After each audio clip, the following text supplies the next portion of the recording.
शिवयोगी बाल योगी बाल ब्रह्मचारी स्वामी अभय चैतन्य फलाहारी मौनी जी महाराज, राष्ट्रीय अध्यक्ष अखिल भारतीय हिंदू शिक्षण समिति भारत पीठाधीश्वर परमहंस सेवाश्रम बाबूगंज सकरा गौरीगंज जनपद अमेठी अवध उत्तर प्रदेश। बाबा, सबसे पहले तो आपके ललाट पे लगा जो तिलक है ना, उस पर मेरी निगाह है। तिलक क्यों लगाना चाहिए और इसको लगाने की विधि?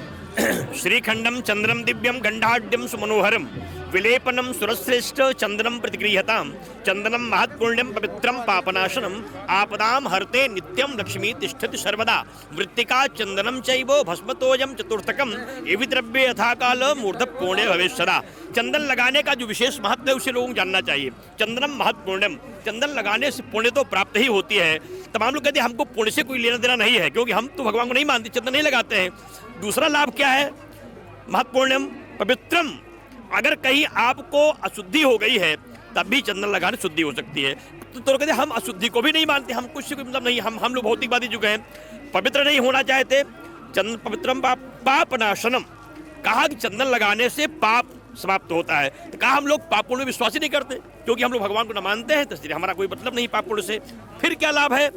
कहा कि पापनाशनम आपदाम हरते नित्यम, कहा रास्ते में किसी प्रकार की दुर्घटना ना हो, अकाल मृत्यु ना हो, वाहन न लड़े, कोई चोरी चमारी ना हो। कहा हम अब कंप्यूटर का युग है, मेरे गाड़ी में सब व्यवस्था है, शस्त्र है, हमें इसकी भी कोई जरूरत नहीं है।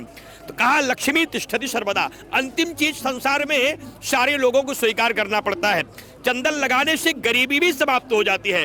आपदाम हरते नित्यम लक्ष्मी तिष्ठति सर्वदा, लक्ष्मी तिष्ठति मतलब सदैव लक्ष्मी घर में निवास करती है अगर आप चंद्रम महत्पुण्यम पवित्रम पापनाशनम आपदाम हरते नित्यम लक्ष्मी तिष्ठति सर्वदा, लक्ष्मी निवास करती है चंदन लगाने से। हमने जो त्रिपुंड लगा के रखा है भगवान महाकाल का दिव्यतम प्रसाद है। ये महाकाली महालक्ष्मी महासरस्वती की कृपा प्रदान करता है। भगवान ब्रह्मा, भगवान शिव और भगवान विष्णु का अनुग्रह प्रदान करता है। यजुर्वेद, ऋग्वेद, सामवेद और अथर्ववेद की शक्तियों को प्रदान करता है। भूलोक, भुवालोक, स्वालोक, महालोक, जनालोक, तपालोक, सत्यम लोको, 7 लोक की शक्तियों को आप में प्रतिष्ठित करता है। अर्थ धर्म काम मोक्ष को देने वाली यह शक्ति प्रदा है। इसे जो धारण करता है उसके जीवन का संपूर्ण कल्याण हो जाता है। यम यम चिंतते कामम तम तम प्राप्नोति निश्चितम, फिर आप जो भी चाहेंगे वह आपको प्राप्त हो जाए।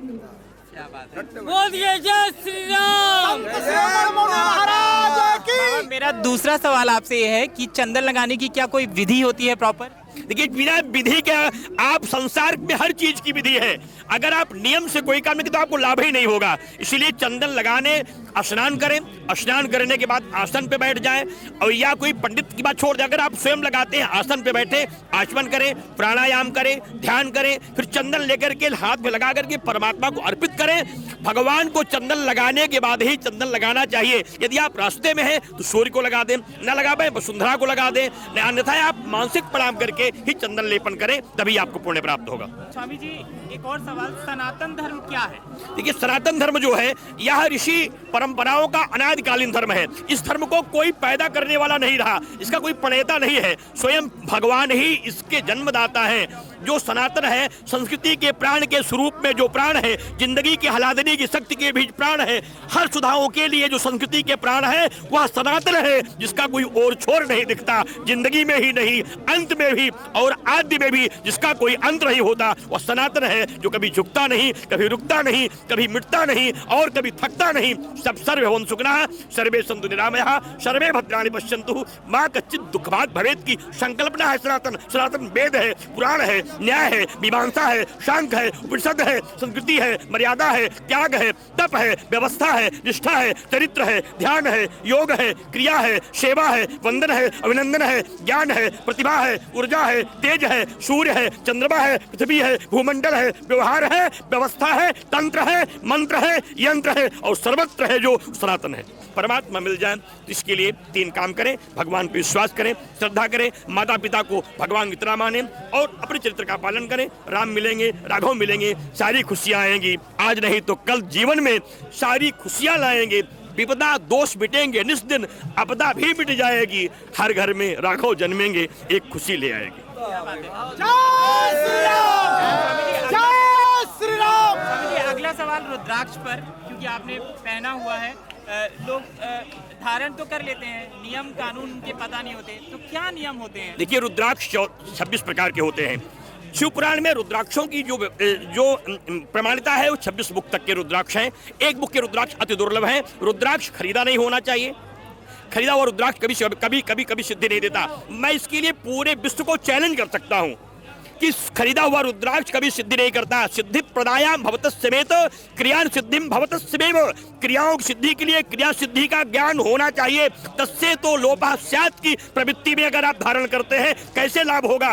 प्राण प्रतिष्ठा रुद्राक्ष की करनी चाहिए। रुद्राक्ष प्राप्त हो, प्राण प्रतिष्ठा हो, मंत्र जपे जाएं। ओम ह्रौं जूं सः जो मंत्र है उस मंत्र का 1.25 लाख जप हो और 5 लाख मंत्रों से प्राण प्रतिष्ठित हो, फिर रुद्राक्ष धारण करने से यम यम चिंतिते कामम जो भी चाहिए वह दे सकता है। रोग मिटा सकता है, पाप मिटा देगा, दोष मिटा देगा, शोक मिटा देगा, रोग मिटा देगा, राजपद दे देगा। विधायक, मंत्री, सांसद, मुख्यमंत्री, प्रधानमंत्री रुद्राक्ष बना सकता है। निर्धन को धनवान बना सकता है, मूर्ख को विद्वान बना सकता है और रोगी को रोगमुक्त करा सकता है। रुद्राक्ष में वो शक्ति है, लेकिन विधि को ज्ञान होना चाहिए। बिना प्राण प्रतिष्ठित रुद्राक्ष कभी शक्ति नहीं देता। एक बहुत बड़ा युवा वर्ग, किशोर वर्ग धर्म से दूर होता जा रहा है। पाश्चात्य के जीवन में वो ज्यादा यकीन रखता है। क्या कहेंगे उनको? मैं उनसे एक बात कहूंगा, एक बार जननी को देखो, बार बार एक बार जननी को देखो, चिंतन करके देख ले। एक बार जननी को देखो, बार बार चिंतन करना। जहां जन्म की थाती अपनी उसी धरा पे मन रखना। यह अभिलाषा का संकल्प लिए जो पक्षी फिरता है, औरों के चक्कर में अपनी सारी संस्कृति मिटता है। एक समय ऐसा आएगा फिर से तुम पछताओगे। ना माँ होगी, ना धरती होगी, ना संस्कार तुम्हें मिट पाएगा। आह आह करते करते सारे जीवन मिट जाएगा। अमेरिका जाओ, जापान जाओ, थाईलैंड जाओ, जर्मनी जाओ, जहां भी जाके देखो आपको माँ नहीं मिलेंगी, पिता नहीं मिलेंगे, बहन नहीं मिलेगी, बेटी नहीं मिलेगी। वो वहां पर परंपरा एक नारी ब्रह्मचारी की नहीं है। यहाँ बेटियां देवी मानी जाती हैं, माँ को भगवान माना जाता है। इसलिए मेरी युवाओं से निवेदन है, आप अगर चाहते हो कि आपको चरित्रवान पत्नी मिले तो मान्यवर आप चरित्रवान बनो। आप चाहते हो कि आपको सुंदर पत्नी मिले तो अपनी पड़ोस की बेटी को अपनी बहन मानो। अगर आप चाहते हो आपकी बेटी चरित्रवान बनी रहे तो पड़ोसी की बेटी की इज्जत को बचाओ। अगर आप नहीं करते हो तो आप जान लेना आपके साथ भी छल होगा, पाप होगा और आपके साथ भी वो पीड़ा उत्पन्न होगी और न आपको सुंदर पत्नी मिलेगी। जब सुंदर पत्नी नहीं होगी, सुंदर परिवार नहीं होगा, सुंदर संस्कार नहीं होगा, सुंदर व्यवहार नहीं होगा, सुंदर समाज नहीं होगा, फिर सुंदर जीवन नहीं होगा। इसलिए सुधरिए। स्वामी जी, ये तो थे मेरे सवाल, लेकिन जाते आते ज्ञान की एक बात आपकी ओर से सभी दर्शकों के लिए, सभी भक्तों के लिए। बस एक बात कहूंगा, जिंदगी आन है, शान है, पहचान है, संभल के रखना।